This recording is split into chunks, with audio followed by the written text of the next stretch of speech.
ಮಂಗಳೂರಿನ ಸಹಕಾರಿ ಬ್ಯಾಂಕ್ನಲ್ಲಿ ಭಾರೀ ಗೋಲ್ಮಾಲ್ ಒಂದು ನಡೆದಿದೆ. ಗ್ರಾಹಕರು ತಮ್ಮ ಕಷ್ಟಕ್ಕೆ ಅಂತ ಅಡ ಇಟ್ಟ ಚಿನ್ನವನ್ನ ಎನ್ಕ್ಯಾಶ್ ಮಾಡಿಕೊಂಡಂತಹ ಕ್ಯಾಶಿಯರ್ ಆ ಚಿನ್ನವನ್ನ ಬೇರೆ ಕಡೆಯಲ್ಲಿ ಅಡ ಇಟ್ಟು ಕೋಟ್ಯಾಂತರ ರೂಪಾಯಿ ಸಾಲ ಪಡೆದು ವಂಚನೆ ಮಾಡಿರುವಂತಹ ಆರೋಪ ಕೇಳಿಬಂದಿದೆ. ಹಾಗಾದ್ರೆ ಈ ಸ್ಕ್ಯಾಮ್ ಹೇಗೆ ನಡೀತು ಅನ್ನೋದರ ಡೀಟೇಲ್ಸ್ ಇದೆ, ನೋಡ್ಕೊಂಡು ಬರೋಣ ಬನ್ನಿ. ಮಂಗಳೂರಿನ ಸಹಕಾರಿ ಬ್ಯಾಂಕ್ನಲ್ಲಿ ಗೋಲ್ಮಾಲ್. ಗ್ರಾಹಕರು ಅಡವಿಟ್ಟ ಚಿನ್ನವನ್ನೇ ಎಗರಿಸಿದ ಕ್ಯಾಶಿಯರ್. ಬೇರೆ ಬ್ಯಾಂಕ್ನಲ್ಲಿ ಚಿನ್ನ ಅಡವಿಟ್ಟು 2.5 ಕೋಟಿ ಸಾಲ. ಮಂಗಳೂರಿನ ಬ್ಯಾಂಕಿಂಗ್ ಕ್ಷೇತ್ರ ಮತ್ತೆ ಬೆಚ್ಚಿಬಿದ್ದಿದೆ. ಬ್ಯಾಂಕ್ ದರೋಡೆ ಬಳಿಕ ಇದೀಗ ಬ್ಯಾಂಕ್ ಸಿಬ್ಬಂದಿಯೇ ಬ್ಯಾಂಕ್ನಿಂದ ಬರೋಬ್ಬರಿ 6 ಕೆಜಿ ಚಿನ್ನವನ್ನು ಎಗರಿಸಿದ ಘಟನೆ ನಡೆದಿದೆ. ಮಂಗಳೂರಿನ ಶಕ್ತಿನಗರದ ಪದುವ ವ್ಯವಸಾಯ ಸೇವಾ ಸಹಕಾರಿ ಬ್ಯಾಂಕ್ನಲ್ಲಿ ಅದೇ ಬ್ಯಾಂಕ್ನ ಕ್ಯಾಶಿಯರ್ ಗ್ರಾಹಕರು ಅಡವಿಟ್ಟ ಚಿನ್ನಕ್ಕೆ ಕನ್ನ ಹಾಕಿದ್ದಾನೆ. ಪ್ರೀತೇಶ್ ಕಳೆದ ಕೆಲ ವರ್ಷಗಳಿಂದ ಈ ಬ್ಯಾಂಕ್ನಲ್ಲಿ ಕ್ಯಾಶಿಯರ್ ಆಗಿ ಕೆಲಸ ನಿರ್ವಹಿಸುತ್ತಿದ್ದ. ಅದರ ಜೊತೆಗೆ ಗ್ರಾಹಕರು ಸಾಲಕ್ಕಾಗಿ ಚಿನ್ನವನ್ನು ಅಡವಿಟ್ಟಾಗ ಅದರ ಜವಾಬ್ದಾರಿಯನ್ನು ನೋಡಿಕೊಳ್ಳುತ್ತಿದ್ದ. ಇತ್ತ ಗ್ರಾಹಕರು ಬ್ಯಾಂಕ್ನ ಖಜಾನೆಗೆ ಚಿನ್ನ ಒಪ್ಪಿಸುತ್ತಿದ್ದಂತೆಯೇ ಪ್ರೀತೇಶ್ಗೆ ಚಿನ್ನದ ಮೇಲಿನ ವ್ಯಾಮೋಹ ಹೆಚ್ಚಾಗಿದೆ.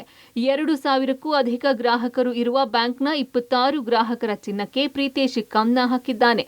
ಬ್ಯಾಂಕ್ನ ದಾಖಲೆಗಳಲ್ಲಿ ಚಿನ್ನಕ್ಕಾಗಿ ಮಾಡಿದ ಲೋನ್ಗಳು ಕ್ಲಿಯರ್ ಆಗಿದೆ ಅಂತ ನಕಲಿ ದಾಖಲೆ ಸೃಷ್ಟಿಸಿ ಲಾಕರ್ನ ಚಿನ್ನವನ್ನು ಎಗರಿಸಿದ್ದಾನೆ. ಹೀಗೆ ಎಗರಿಸಿದ್ದು ಬರೋಬ್ಬರಿ 5.80 ಕೋಟಿ ಮೌಲ್ಯದ 6.5 ಕೆಜಿ ಚಿನ್ನ. ಇತ ವಿಷಯ ಬಹಿರಂಗ ಆಗುತ್ತಿದ್ದಂತೆಯೇ ಪ್ರೀತೇಶ್ ದುಬೈಗೆ ಹಾರಿದ್ದಾನೆ. ಬ್ಯಾಂಕ್ನ ಆಡಳಿತ ಮಂಡಳಿ ಪೊಲೀಸರಿಗೆ ದೂರು ನೀಡುತ್ತಿದ್ದಂತೆಯೇ ಪ್ರೀತೇಶ್ ಮಂಗಳೂರಿಗೆ ಬಂದು ಲಾಯರ್ ಮೂಲಕ ನ್ಯಾಯಾಲಯಕ್ಕೆ ಹಾಜರಾಗಿದ್ದಾನೆ.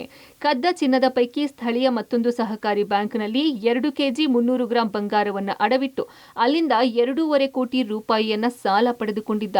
ಒಟ್ಟು 26 ಮಂದಿ ಗ್ರಾಹಕರ ಚಿನ್ನವನ್ನು ಪ್ರೀತೇಶ್ ಎಗರಿಸಿದ್ದು 10 ಮಂದಿ ಬ್ಯಾಂಕ್ಗೆ ಬಂದು ತಮ್ಮ ಚಿನ್ನ ಖಚಿತಪಡಿಸಿಕೊಂಡಿದ್ದಾರೆ. ಇಲ್ಲೇ ಕ್ಲಾರ್ಕ್ ಆಗಿ ಕೆಲಸ ಮಾಡ್ತಿದ್ದ. ಅವನಿಗೆ ಜಾಯಿಂಟ್ ಕಸ್ಟಡಿ ಗೋಲ್ಡ್ ಇದು ಕೊಟ್ಟಿದ್ದೆವು. ನಮಗೂ ಶಾಕಿಂಗ್. 16 ತಾರೀಕಿನಂದು ನಮಗೆ ಗೊತ್ತಾದ 17ಕ್ಕೆ, ಲಾಸ್ಟ್ ಅವನ ವರ್ಕಿಂಗ್ ಡೇ 16ಕ್ಕೆ. 17ಕ್ಕೆ ಬೆಳಿಗ್ಗೆ ನಮ್ಮ ಸ್ಟಾಫು ಮ್ಯಾನೇಜರ್ ಮೀನಾಕ್ಷಿ ಅವರು ಇಲ್ಲಿಗೆ ಬಂದರು. ಕಂಪ್ಯೂಟರಲ್ಲಿ ನೋಡುವಾಗ ಕಂಪ್ಯೂಟರಲ್ಲಿ ಅಡ್ಜಸ್ಟ್ಮೆಂಟ್ ಕಾಣ್ತದೆ. ಏನು ಇದು ಹಣ ಬರಲಿಲ್ಲ ಬ್ಯಾಂಕಿಗೆ, ಇದೇಗೆ ಹಣ ಎಲ್ಲ ಬಂದಿದೆ, ಲಕ್ಷಗಟ್ಟಲೆ ಹಣ account close, loan account close ಕೆಲವರದ್ದೆಲ್ಲ ಮಾಡಿದ್ದಾನೆ. ಹಾಗೆ ಚಿನ್ನ ಉಂಟಾ ಬಿಡಿಸಿ ಹೋಗಿದ್ದಾರೆ ಏನಂತ ನೋಡುವಾಗ ನಮಗೆ ಮೇಲಿಂದ ಮೇಲೆ ನೋಡುವಾಗ ಆ ಮೂಮೆಂಟಿಗೆ ನಮಗೆ 24 ಕಸ್ಟಮರಿದ್ದು ಗೋಲ್ಡು ಇಲ್ಲ ಅಂತ ಗೊತ್ತಾಯಿತು ಮೇಲಿಂದ ಮೇಲೆಗೆ ಇಮಿಡಿಯೇಟಿಗೆ. ಈ ನಡುವೆ ಪ್ರೀತೇಶ್ ಬ್ಯಾಂಕ್ನಿಂದ ಕೊಂಡು ಹೋದ ಚಿನ್ನವನ್ನು ಕೊಡೋದಾಗಿ ಹೇಳಿದ್ದ. ಶೇಖ್ ಮೊಹಮ್ಮದ್ ಎಂಬಾತನ ನೆರವನ್ನು ಈ ಕುಕೃತ್ಯಕ್ಕೆ ಪಡೆದಿದ್ದ. ಸಿಕ್ಕಿಬಿದ್ದಾಗ ಗ್ರಾಹಕರಿಗೆ ನಕಲಿ ಚಿನ್ನವನ್ನು ಕೊಡಲು ಎಲ್ಲಾ ಚಿನ್ನಾಭರಣವನ್ನ ನಕಲಿಯಾಗಿ ತಯಾರಿಸಿಟ್ಟಿದ್ದ. ಪೊಲೀಸರು ಪ್ರೀತೇಶ್ ಬಳಿಕ ಮೊಹಮ್ಮದ್ನನ್ನು ವಶಕ್ಕೆ ಪಡೆದುಕೊಂಡಿದ್ದಾರೆ. ಸದ್ಯ ಮೊಹಮ್ಮದ್ನಿಂದ 4.5 ಕೆಜಿ ನಕಲಿ ಚಿನ್ನವನ್ನ ವಶಕ್ಕೆ ಪಡೆದುಕೊಂಡಿದ್ದು, ಈ ನಕಲಿ ಚಿನ್ನವನ್ನು ಅಸಲಿ ಅಂತ ಮಾಡೋಕೆ ಪ್ರಯತ್ನ ಪಟ್ಟಿರೋದು ಕೂಡ ಬೆಳಕಿಗೆ ಬಂದಿದೆ. 3.5 ಕೋಟಿ, ಇಲ್ಲಿಯ ವ್ಯಾಲ್ಯೂ 3.5 ಕೋಟಿದು ಚಿನ್ನ ಹೋಗಿದೆ, 6 ಕೆಜಿದು.